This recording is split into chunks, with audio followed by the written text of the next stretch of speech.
Dwayne, thank you for joining me in this conversation. I know that there's been a lot of things that have happened in your life, and that I feel like we're probably going to have a few conversations through this Men I Meet project. But specifically today, we're going to talk about sexual abuse or sexual assault and how that looks in Black men's lives. And you said that you've been openly willing and transparent and able to communicate your experiences and with is it sexual assault or abuse? And like, I don't even really know the difference, to be honest with you, and just how that looks in your life. And were you able to name have you ever named it? Like, have you said throughout your life, I was sexually abused, or is that something you can't come to grips with as you've gotten older? But before we even get into that super, super heavy, just who are you? What do you do? What's going on in life? And then, yeah. Well, my name is Dwayne Allen, and by day, I am a financial professional. I teach financial literacy. Aside from that, I am a creative, so I am in the arts as a singer, as an actor, as a poet, spoken word artist. So those are my passions. I'm also a basketball coach. I coach girls basketball, so that pretty much sums up my day-to-day in terms of activity-wise. I'm also work with young people as a motivational speaker, and that's something I'm trying to grow into in terms of life coaching and stuff like that. So I've been through a lot. I've got a lot of experiences, and I feel like there's a calling on my life to speak to the triumph from those experiences. So that's pretty much me in a nutshell. Right. How old are your daughters? My daughters are 16 and one is turning 15 in a couple of days. Okay. So first, are you born and raised in Toronto? Yes, I am. Okay. What part of Toronto? I grew up in the East End in my younger age. I don't like to rep the East, but yeah. Yeah. My humble beginnings were in Scarborough, and then I moved to an area known as Jungle, which is Lawrence Heights area, close to Yorkdale, for those who are familiar with the city. Yeah. And then I spent most of the last 25 years in the West End in Brampton, Mississauga area. Okay. And when you first told me that you had gone through abuse or assault, let's clarify that first. How would you define it? Sexual abuse. Okay. At the hands of first around the age of 5 to 6 by a female babysitter, and then at the hands of a teenage boy. I'd say I was probably about 8 or 9. My mom's boyfriend at the time, his son. Okay. It was sexual abuse. Yeah. Was this in Jungle or Mississauga? No, this was prior to moving. Yeah, prior to moving to Jungle. Yeah. Okay. Both were just one-time incidences, or they were consistent? I would say it wasn't necessarily ongoing. It was probably like 2 or 3 times in each scenario. Yeah. When I was 5 or 6, I really didn't understand at the time what was going on. It wasn't until much later that somebody approached my mom. I guess another child had been abused by the same babysitter and had reported to their parents. Yeah. And I guess through their investigation, they were going back to see all the kids that that young lady had babysit. And so they came to my mom and they asked my mom, and my mom, I didn't know to say anything at the time. I didn't understand at that age what was going on or what had happened. But when she came to me and she asked me, did this happen or what have you, actually they had some, I guess, counselor sit me down and talk to me and ask me certain questions, and they discovered that yes, I was also a victim of her abuse. And so I had to go to court and give a statement. It was a huge thing at 5, 6 years old. Yeah. And she was a public babysitter. It wasn't like a lady in the family or anything. No. Yeah. Do you mind me asking, like what demographic this woman was, race, age? She was Black. She was actually our next door neighbor at the time, their daughter. Yeah. Okay, so teenage. She was young. She was probably in her late teens. Okay. Yeah. And do you know at that time or now if the victims were all boys? Were they girls as well? That I don't know. Okay. Yeah. Oh God. Okay, and then so it happened, and then it blew up into a sort of public thing because you had to now go to court. Did you have Mhm. to testify? Yes, I have to testify. Yeah. And you're 5 years old at that time. No, this is later. This is years later. So this is probably I'm probably 9 or 10 at the time when they came and they found me and asked me the questions. So yeah, I was probably about 10 when I So had in your young life, this ends up becoming the thing that defines you, so to to. speak.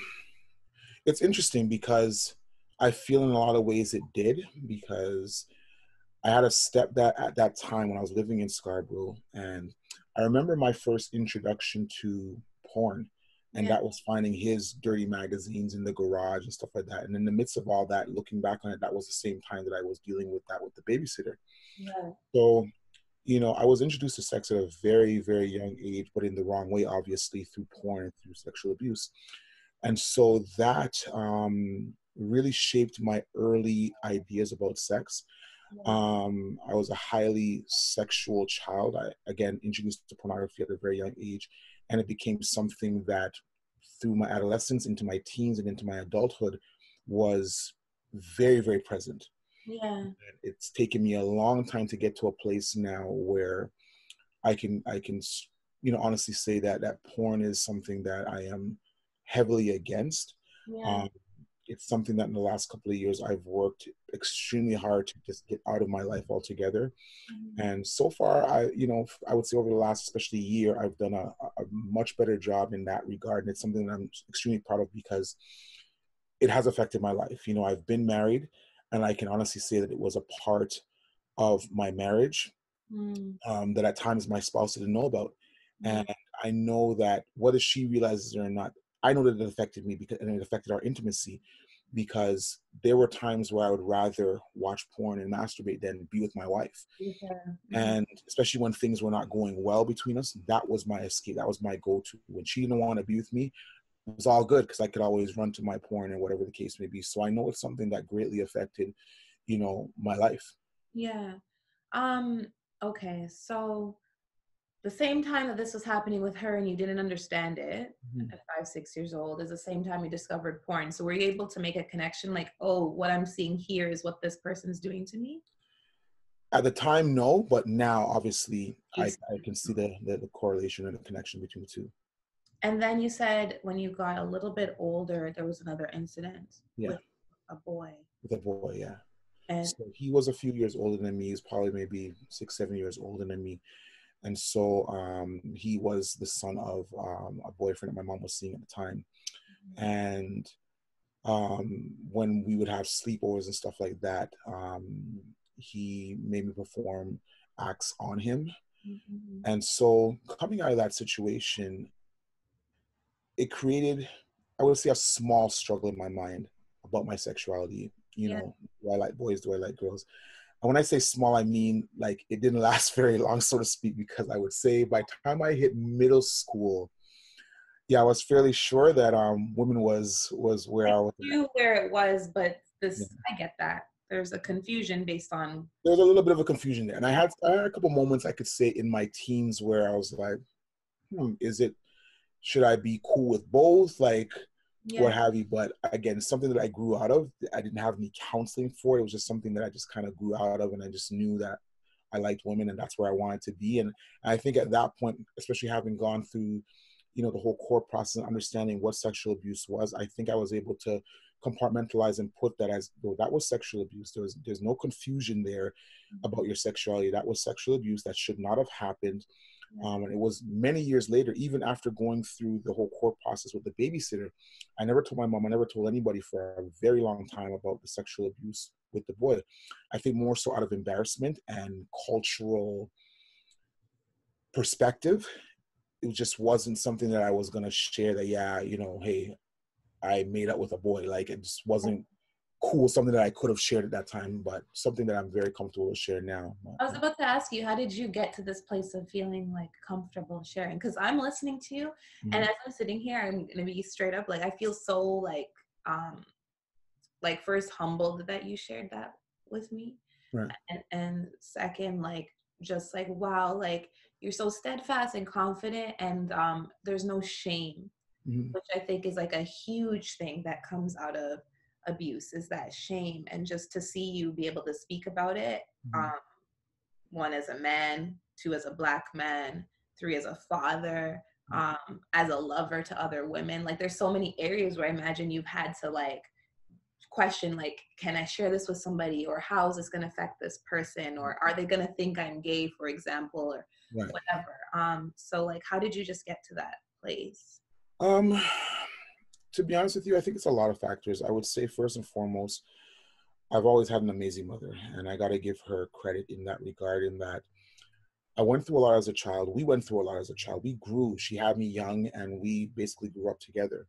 Yeah. And the one thing I can say is that, I went through a lot of anger, my dad not being there, a lot of different things. But she never gave up on me. As a adolescence and even my early teens, I got in trouble with the law. I did some things, stealing different things out of anger, out of getting into fights, out of a place of not knowing how to position those emotions that I was feeling. And I had a mom that never gave up on me. Mhm. And I would say that my walk with God also has been very instrumental in coming to a place of peace in terms of what's happened to me. And I recognized early, that what happened to me wasn't just about me, but it was also to be used for some good. And some good has come out of it, in that I've been able to get to a place of peace with it, that I can now speak to it, and I can use it as an example of victory when I speak to people that have been through similar situations. I can say, yeah, there is another side to this. You do get to the other side of this thing, where it doesn't, the sting of it is not there. It's there. It's a part of your past. It's a wound, but it doesn't have to define who you are, and that you can actually live your life and get to a better place and use it as a point of victory. Right. So, So first, how do you feel that, are you able to take me on sort of like a timeline of like, how did these acts, this abuse affect how you looked at yourself as a teenager, then in your 20s, your 30s, now 40s? Like, how would you say your relationship was with your body, with your mind, with faith? right. Um, yeah, are you able to sort of say like, okay, my teens, like you said, you mentioned you were bad, you were angry, you were rebellious. How Yeah. did you look at yourself? And then how did that grow throughout the years? I think the number one thing I'll say is that coming out of those situations, it really made me have issues with acceptance. I Mm. think that's always been something that I've struggled with. I've always been more emotional or emotionally connected than most guys. Okay. I've always had a desire for companionship, connection, for love. It's something that I write about all the time. But I know that I struggled a lot in high school with being accepted. We moved around a lot, so it's always the new guy. Yeah. When I first came to Brampton, my nickname was Newcomer. Like anybody that knows me from high school, that's what they called me. And it's Yeah. fun. I went to a friend of mine from high school, her 40th birthday, just a couple weeks ago, and we were talking about that was my name, Newcomer. Yeah. But I was always trying to find acceptance, and I was always trying to feel like I fit in somewhere. Mhm. And even to this day, in some spaces, I still struggle with that, like feeling like, do I belong here? Do I fit in here? Mhm. Because I always feel like I'm the new guy in the room. I always feel like, you know, do people see me? Right. And do people, and when I say see me, not just see the physical man, but see me, see my heart, because I'm deeply connected to my emotions, and that's what moves me. Most guys are very, black and white. I live in that gray area where my emotions lie, and I feel things on a very deep level. So I would say that, always feeling like, am I enough? Am I good enough? Even when, with my daughter's mother, we got together young. Her family didn't accept me, and I struggled with that. That was hard because I felt, and they never even gave me a chance. Yeah. They looked at me and determined that I wasn't good enough for their daughter. They looked at me and was basically like, no, you're a no for us. And I felt that way with a lot of women in my life, where it's like they see the outer man, and they're maybe attracted to that, and that's cool, or maybe because I sing, or maybe because I do something that matters to them. But I don't feel like I've ever been with a woman who really just saw me, that got past what I do or what I make, or, you know, what I could bring to the table and really saw me, or allowed me to just be me. Except for one woman. There's one woman that I've met who I felt like really gave me that. Unfortunately, it didn't work out. But I would say acceptance. That's really feeling like I belong, feeling like people really see me has been something that I've struggled with, even to this day. When you say see me, 'cause I find like how do I put this? I guess I want to understand, like, when you say see me, what does that look like? Who are you? What Mhm. are the areas that you feel are not being seen? Um, my heart, Hmm. I would say, you know, I think a lot of people see this giant of a man and say, you know, automatically there's a lot. I always say people say they're intimidated by me. I have an intimidating presence. I know I'm tall. I know I'm a big guy, but I think I haven't had a lot of people really take the time to say, you know what, let me see who this guy really is. What's he really all about? You know, beyond the beard and the tough exterior. You know, who is this guy really? You know, and very few people have done that. Maybe I would say even more so. I've had guy friends do that more than women. Mm. And that's interesting to me. And it's been one of those things where I'm like, and I when I talk with my conversations with God, I'm like, God, why is it that nobody really sees me? I don't feel like people really see me or really see my heart. And that's something that I've struggled with, because I feel like I have so much to give. I feel like there's so much I want to do in this world, but I feel held back because I feel like I don't get an opportunity before people judge me to really see, okay, who's this guy really all about?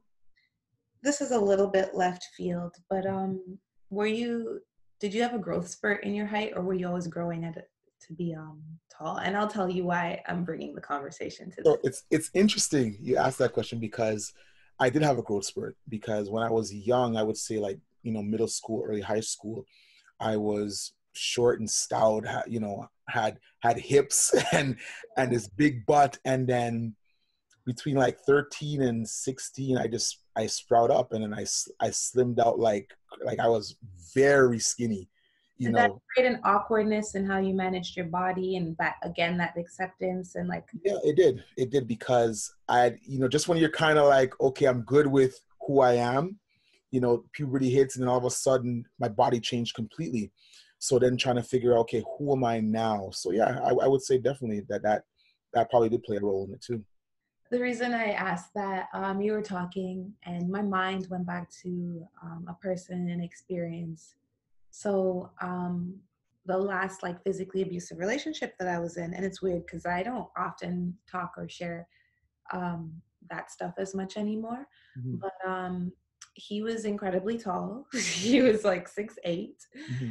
and he was a big guy, like 250, maybe more pounds. Yeah. It dispersed throughout his body for the most part. When we had met, he was tall and very skinny. Hmm. Um, because we had met in high school, Yeah. and when we started to date in our 20s, he had broken his foot and he put on a lot of weight. Hmm. When we would go out in public, women, people, like I remember mothers would come up to him and they would be like, "Oh wow, you're so tall. Like I hope my son is your height." And he would carry it. What I thought, my perception of confidence at that time was, I thought he's tall, he stands strong, he's so confident, etc. And then as I got to know him a bit more, sometimes he would be like, "You know what it feels like to be walking around and people are always looking at you?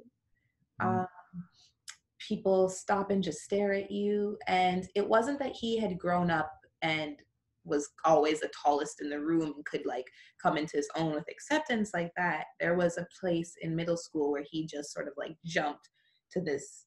I'm not sure what he had looked like before, but he had like a major growth spurt, and there were like stretch marks on his body from that growth spurt and stuff like that. There was a little bit of awkwardness in like his mannerisms, etc. um so I don't necessarily know. I mean, I don't think he'll ever see this video, but I would say that um, just in his own skin, he didn't feel incredibly comfortable. Yeah. And you've got all these eyes looking back on you. Mhm. Um, And so I wondered if, as you were talking about, do people see me? It triggered this thing inside of me to ask myself, like, did people see him? And is that where some of his anger came from as well? And in our own like interactions, if some of his anger came from that lack of acceptance. Wow, it's funny you say that, and I don't know why you brought that up or why you told that story, but as Yeah. you're talking, it's like, yeah, I That's funny. wow. What? No, I'm gonna be real. I think about that, and I never really thought about it until you brought it up, till you asked about it, and then you shared that story, because I think about coming out of high school, going into college, and one of the things that happened to me, I was a good basketball player back in the day. I had a couple scholarship offers. In my last year of school, I took a warehouse job over the summer, and I tore 3 muscles in my back. Was never the same player again. Any scholarship opportunities went away, and from that time till about 21, I put on weight, Hmm. and I was never the same. As I said, never the same player. Going through what I went through with my daughter's mom and that relationship not working out after 7 years, I watched myself steadily put on weight into my 20s. And then going through a divorce, I know that again, it's been something where I've put on weight. And then Yeah. ultimately, the last 4 years, now that I think about it, I've dealt with a lot of insecurity about how I look because, I was shot in 2016, and that for the last 3 years, I haven't been able to exercise and work out the way I wanted to. So if I'm being honest and transparent, I am not at all happy about what I see in the mirror. Cool I look appearance. in the mirror when I come out of the shower, and I look in the mirror and I see, this weight on me, and knowing myself that wasn't always me. Mhm. And so I struggle with that. And I think to myself, what do people think when they see me? So it comes back again to, do people really see me, or do you just see this, big guy that's overweight and, you know, I don't know. It's funny you ask that question because now it's like it's really hitting me in the gut, hitting me in the stomach, and even my physical appearance, because I have scars from when I got shot. I have yet to be in public and take my shirt off Mhm. since getting shot and even though the scars have faded, it's still subconsciously in my mind. And even I've been in a couple of relationships since getting shot.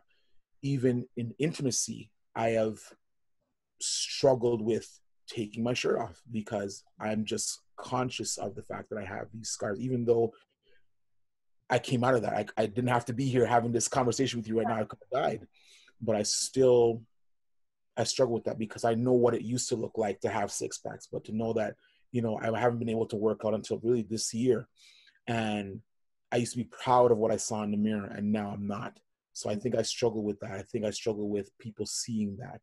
So, Well, I just met you recently. mhm, And I don't see, you don't exude an energy or physical appearance or anything of someone who um, is unconcerned about how they appear. You stand confident, mhm, um, and you dress well and you carry yourself well. And from the outside looking in, no one would like offhand know that you have these thoughts. right, Um, from just like what you're sharing with me right now, I think I've always looked at weight as comfort mhm, and safety.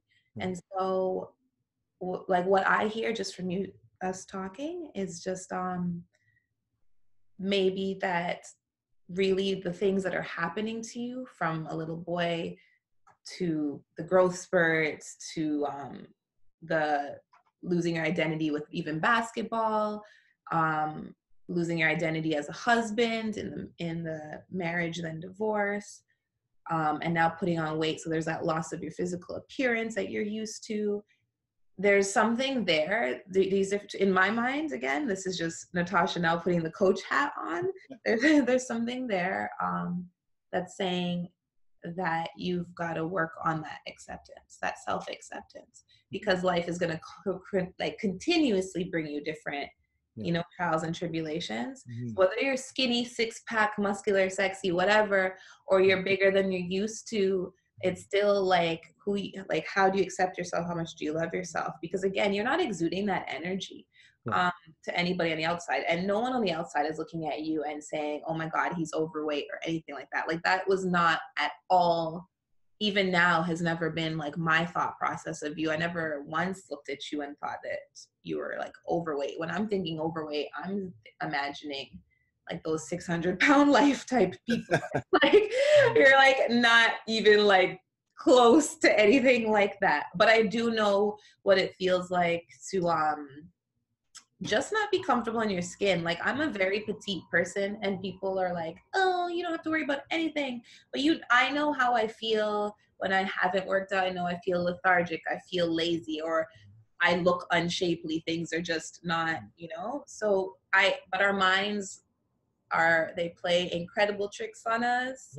And they also, in my mind, dictate, the life. I think our minds dictate the life experiences we continue to attract. And even though there's nothing similar in your story, you've gone through some interesting experiences, there could be an underlying notion or thought of, again, when will they see me? And oh my God, now this thing has happened, so this is definitely going to block people from seeing me as who I am. Yeah. So yeah, just like that is just like my like TED talk for the day. but but again, that's so dope that you shared that too, because I don't think men talk about that at all. Like women it's like known we fuss and fight and go crazy over our appearances, but men, apart from like you guys getting a good suit and growing a beard or losing your hair, like we don't really notice what you guys are dealing with aesthetically. Yeah. Yeah. So that's dope that you opened that conversation. I could see a lot of men like, could you speak to how going through the sexual abuse and, well, yeah, we'll talk mainly to the sexual abuse before acceptance, because I really like that theme that's kind of drawn out in this conversation. Yeah. But can you speak to how the abuse affected your early relationships with women, building relationships? So in your teen years, when you wanted to have your first girlfriend, let's say, was the abuse a factor in your mind, or was it not? In honesty, I don't think it was much of a factor in terms of me being able to trust women. But I Okay. will say that it created a huge sexual desire in me. Again, being exposed to sex at such a young age, at a point, when boys go through that girls are icky stage, I never had that stage. Like I was always into girls, always, sex was on my mind all the time, as young as 7, 8 years old, again, sneaking down to the garage and looking at my stepdad's dirty magazines. Like it just became all consuming. Like sex was on my mind all the time, not in a abusive way. Like it never became something where I was abusive towards women physically in any way, shape, or form, but it was something that I always wanted. I always had sex on the mind.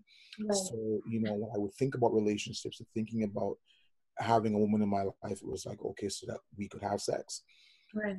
So I would say it affected me that way, but not necessarily in terms of being able to relate to a woman or be able to care about a woman.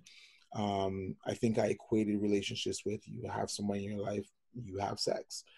And there's that connection that I understood, the connectivity of intimacy on the physical perspective. And I wanted that. And I didn't really know, I guess, beyond that, what else there was, because that's where I was at that point in my life. How did you, so when you think about like your virginity, how, like, what age do you say you lost your virginity? I was 13. Okay. So you don't equate anything that happened in the past to the loss of your virginity. Those two things don't tie in. No, I don't think so. Okay. All right. I just wanted to understand that. Because I've heard specifically Jamaican men Yeah. will say some things like, I lost my virginity at 9 years old, da, da, da, da. And I'm thinking, did you lose your virginity? Or did something happen to you?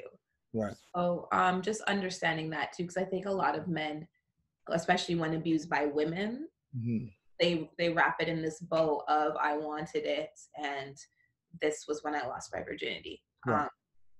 So I was just trying to understand that. And then what about, when did you start getting open to talk about this having happened to you? What was that conversation like in your first relationship that you shared it with that person? Like, did you share these experiences in high school, or did these start to come out later in life? No, I would say, and now I'm trying to think who was the first one I actually shared it with. And I don't think I shared it the first time when I was in a relationship. I think I was single at the time. I don't think I ever shared it. I shared it with my ex-wife Yeah. in the early part of our courting. She was aware of it, and since then I've shared it with pretty much anybody that I've been in a relationship with. I'm very comfortable with it at this point in my life. But I would say I probably didn't share it until my late 20s, probably early 30s for the first time, outside of like my mom knowing. But Yeah. I really shared it with anybody. Okay. Um, does it come up? Is that something now in relationships that you feel should come up so people understand? Has it affected how you interact with women intimately? Now at 41, no, it's not something that I would say influences my thoughts or my decisions in any way, shape, or form. If anything, I am acutely aware of my sexuality. Yeah. Um, as much as it was something that should not have happened to me as a child, it shaped a form of my understanding of sexuality, and now I would say it informs my ideas a lot more on a positive spectrum than a negative, because I know what true intimacy looks like and I know what it doesn't look like. And I know the effects of what abuse can have. So when I've met people, or when I've met women who have shared, I went through that, I automatically know, what that looks like. And maybe it's different for a woman's perspective, but I know what it does to you, and I know how it can impact your views on intimacy and your views on sexuality, from a negative perspective. So I think it's given me a heightened awareness of what I don't want. And so Right. it's very easy for me. I wouldn't say that it affects me in any way, shape, or form a negative way at this point in my life. Right.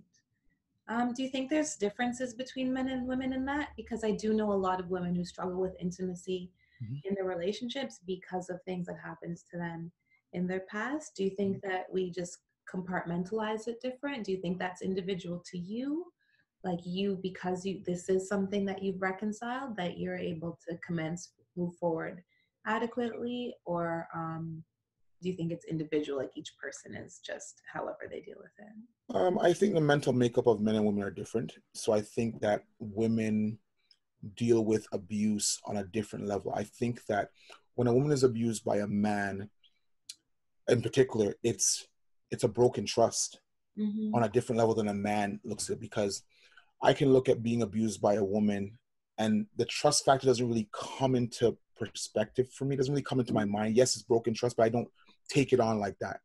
Yeah. Even with the abuse of the boy, again, I don't look at it as broken trust or he failed me. It's this thing happened to me. I guess as a man, I've been able to compartmentalize it. This thing happened to me and isolate it as something that happened to me, but it Right. hasn't created trust issues or what have you, where I see a lot of women who have been abused, trust issues with men, or their sexuality is impacted. And I'm not saying it doesn't happen with men. I'm just saying for me, that wasn't the case, but I do know many women who've been raped, who've been abused by, fathers and boyfriends and husbands and stuff like that. And now the struggle is there, in terms of sexuality and more so trust, being able to trust again, um, a man in that regard, to be able to let down your guard, to be able to be free in your intimacy and in your sexuality because of that trauma. So I think it's different for men and women. I think men deal with it a little bit differently, where women obviously are more emotional, be tied to trauma in their life. So I think it comes out a little bit differently for women than it does for men. How have the conversations been about sexual abuse with other men? Have you shared this story with other men, or just close friends? Have any other men come to you and said that these things have happened to them? What's that look like? I haven't had a man come to me. I haven't had a space to really share. Okay. Um, this with men. I mean, my close boys have heard my story, Yeah. but none of them can relate to it, and none of them have ever come to me and say, you know what, D, I've had that happen. So I've never really had a space where I've had to use that, or I've needed to draw on that. Um, and again, in the Black community, the Caribbean community, it's just not something that's talked about. And I wish it was, because I feel like there's a lot of Black men who have gone through that. But the stigma of, you know, something happened between you and a man, or you and a, regardless, boy, man, whatever the case, another male, Yeah. it's not something that even in 2020 that we're comfortable talking about. And we need to talk about it because, you know, I think a lot of mental health for Black men is rooted in some sort of sexual abuse, whether male or female, but even more so on the male to male side. I just think that it's something that a lot of men have experienced, and they're just not at all comfortable talking about it because of how you're going to be viewed.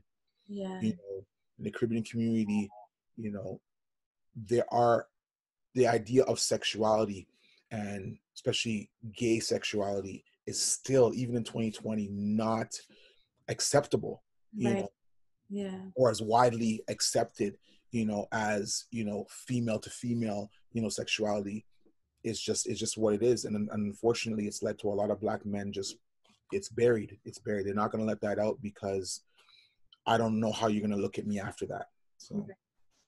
Um, how have your experiences been dating now? uh, um, It's a big old sigh. to be honest, I'm single, and that's a choice I've had to make because of the current climate. Um, Last year, I met someone who, for the first time in my life, in 30 years of my 40 years, I would say, of probably being, you know, of the mindset of having a relationship, Yeah. I met somebody who, for the first time, I thought actually saw me, Mhm. who actually was okay with me being me. I didn't have to be nothing else. I felt comfortable for the first time in the presence of a woman, and felt accepted and felt loved and felt appreciated for just me. Yeah. And unfortunately, she had some unresolved trauma and some unresolved stuff in her own life.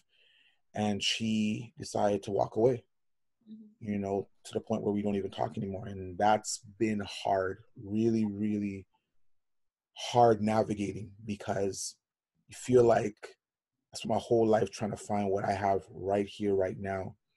And for that to be ripped away. And I reconcile the fact that selfishly, I wanted to be with her. Mhm. And I felt like, even to this day, we are perfect for each other. But I also recognize that she's been through some stuff, and she's been through abuse, and she's working through her own stuff. And that has nothing to do with me. Right. And it's hard to separate that, because the man in me wanted to love her through that.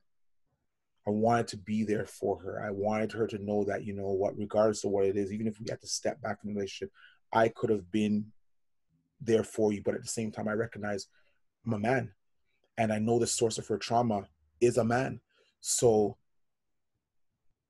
I couldn't be the one to love her through that. And I had to accept that. And I still have my days where that's challenging. But now I think the struggle is, now I'm searching for that. I'm Right. searching for that feeling. I'm searching for that energy.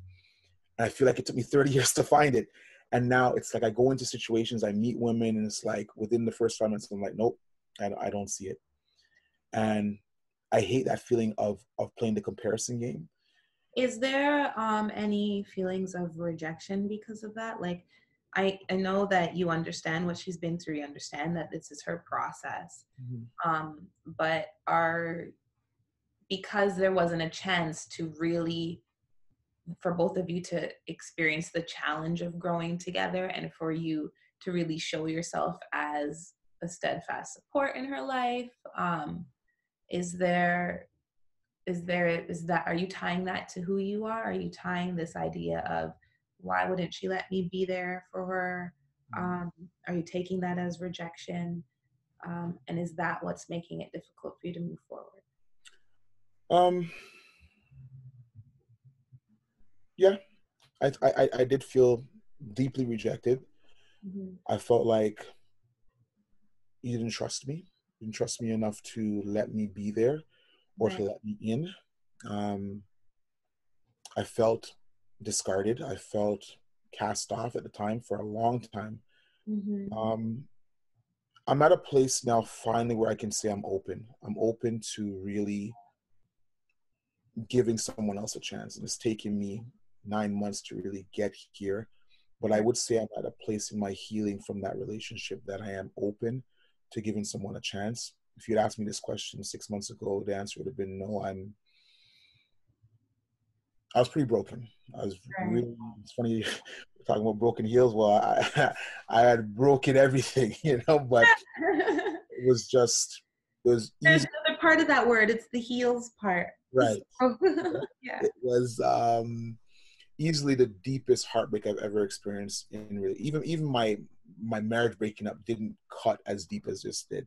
Mm. And so I would say, yeah, for a long time, it definitely was affecting my ability to even desire a relationship or even give somebody else another chance. But I feel like I'm at a place in my healing where I've been able to accept it and transition to a place of, okay, I'm good.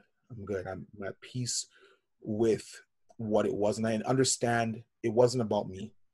Because for a long time, I blamed myself. Like, what did I do wrong? Like, could I have done more? Could I have made her feel differently if I was somehow different? But I No. realized that Speaking from a woman that is, I guess, somewhat in her perspective or her shoes a little bit, Mhm, um, like even after having gone through a few physically violent relationships and upsets, um, I still went and jumped into another relationship after. And that one was my longest to date. It was like 5 years or so. He never laid a finger on me.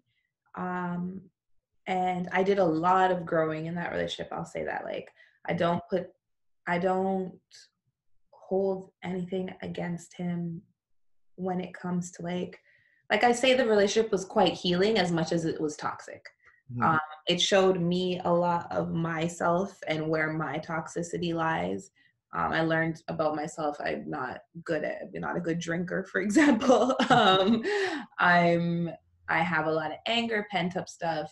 I'm a person who, or was, maybe still can be a person who, when I get mad, I vent, but I'm venting to the person I'm mad at.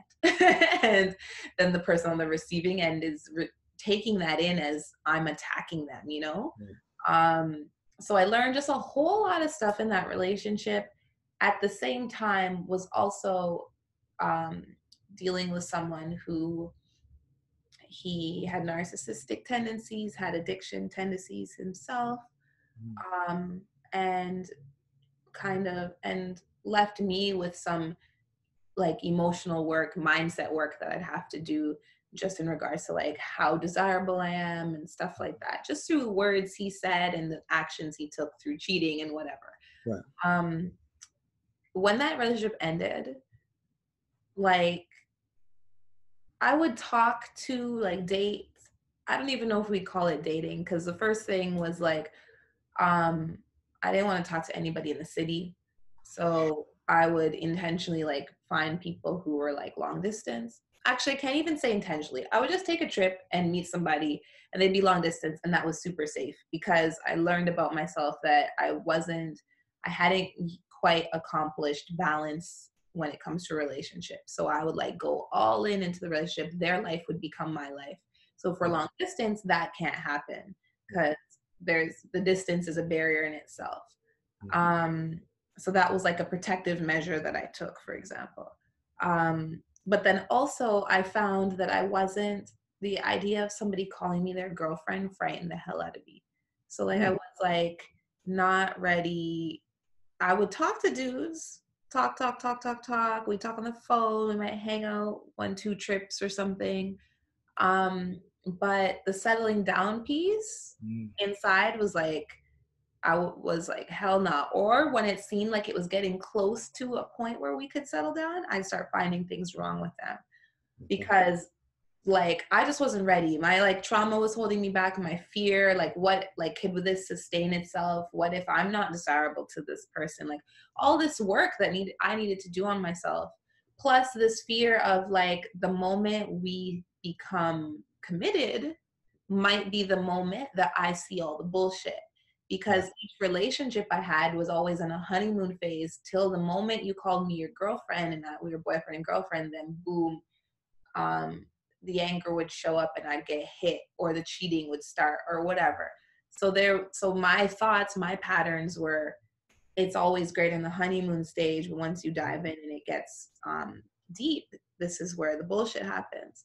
Yeah. So just speaking, like coming from, and I mean, I don't know her and I don't know the relationship you guys had, but fear is a real thing. And fear is a real thing. And a lot of work has to be done alone, no matter how amazing the guy is on the other side. We people, so not just women, but people that are self-aware and see patterns in their life and do have that fear, they can only hope that they'll be able to work through it, and maybe that person will still be there on the other side. Maybe they won't, but it doesn't mean that we potentially can attract another amazing person. But it's just knowing that there's certain people we should not bring our baggage to, because there's certain men that I kept at bay intentionally, because I was just like, this is not a person that I would never want to ruin this relationship. I mean, if this person can become my friend, that'll be dope, because I don't want to show all of my shit just yet to someone and lose that person in my life completely. Yeah. So it's all a process. I appreciate you sharing that. I really do, because one of the things that she said in breaking up with me was that she went away on a trip to a girlfriend's wedding. And it's funny when you talk about the honeymoon phase, and then when stuff starts to get real, that's where we were at. We were at that point where it was about to get real. And she took that trip and we were done. Once she left, and the day she was supposed to come back, and she said it clear as day, she's like, getting outside of our bubble made me realize how much healing I still had to do, how much trust issues I still had. And you just telling your story just kind of, confirmed that she realized when it started to get real, she realized how much she still had to do right on a personal level. And I didn't get it, but I get it. Are you? Yeah. There's that. Like, and I mean, I'm not saying she would. And I do think that people can heal together. Yeah. Totally think people can heal together. And it sounds like you were open and willing to do that with her, but like you made a comment a few moments ago that her trauma does come from the hands of men. Yeah. And so she has to reconcile that in itself. Like what is my relationship with men? How much can I trust them? What things are going to trigger me? Because it's way too easy to just fall in love in that honeymoon stage. Yeah. She may not even know, like she may not actually even know what her triggers are just yet. So you guys could be like cooking in the kitchen and you drop something and she fucking like freaks out. You don't know. You know what I mean? Because maybe he dropped something and it turned into an argument and like whatever. Like we don't ever quite know what will trigger us until we get in there. Certain things we can figure out, and certain things will get figured out in relationships. And certain things like we can uncover on our own. So I mean, I think it sucks that it hurts to end it, but as long as she's doing the real work, we can only just pray that she's doing the real work. And again, focus on you and attracting the person who wants to do that growing with you. Right. Yeah. Oh my God, thank you for sharing so much with me. Was there anything else you wanted to talk about? No, I'm good. I mean, again, the reason why I wanted to do this with you is I believe that we have a responsibility when we reach a place of healing and reconciling the traumas in our life, I feel like we have a responsibility to not keep that to ourselves, because there's so many people that, sometimes we think that our trauma is unique to us, that nobody else can relate, nobody else has been through nothing, but we have. A lot of our experiences are very similar. Right. So, a lot of people don't see, when you're in the midst of it, you can't see yourself outside of that trauma. You can't see yourself outside of that situation. So, as someone who's healed from it, I feel like it's my duty to be able to share that, yeah, I've went through that and I've come through that on the other side, and I'm okay. I'm a better person for it. It happened, but there is life after it. So, I'm just thankful, grateful for the opportunity to sit and talk with you a little bit, and thank Oh, you. we're totally gonna talk some more. Because I feel like there's so much more, and I appreciate that sorry, I just cut you off. Yes. But I appreciate that um you can communicate things that you're confident about and that you have reconciled, but then you can still also share um, areas that you're still vulnerable in, certain pain points that are still happening, because I think in that it that alone shows that it's a never-ending process. Okay. um, and people have to people need to start considering more of the things that they're continuing to hold on to. You're just stacking more and more straws on your back over and over and over. And if you don't start letting go of some, you're not going to be able to deal with the new things that crop up, because life is going to continue bringing new things that crop up. That's right. If you were still holding on to the things that happened to you as a young person, Mm-hmm. where would you necessarily be right now? You may still be addicted to porn, you may not have gotten closer to God. Who knows what your life would be looking like right now? That's right.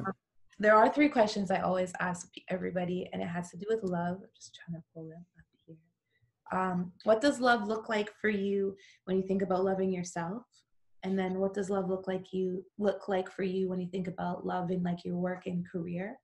And then what does love look like for you when you think about your relationships? Okay, so loving myself, I think it starts with acceptance of, the physical, the mental, the spiritual, knowing who I am in those areas. Yeah. I would say spiritually, I love myself. I have a relationship with God, and that's really at the core of who I am. Mm-hmm. I've learned to love the fact that I am more emotional than the average guy, and in most of my relationships, I'm usually the emotional one. Okay. So I've accepted that, and I love that about myself. It used to be something I was like, yo, am I weird? Like, because no, I don't know any other dudes that are like that, but I love that aspect about myself, that I can feel things and I am not afraid to express, my emotions, whether that's tears running down my face or just being able to articulate what I'm feeling in the moment. I love that aspect about myself. Physically is probably the area that still needs some work, in Mm-hmm. being happy with what I see in the mirror. And it's something that I'm working on. I'm able to go to the gym again physically, so I'm happy about that.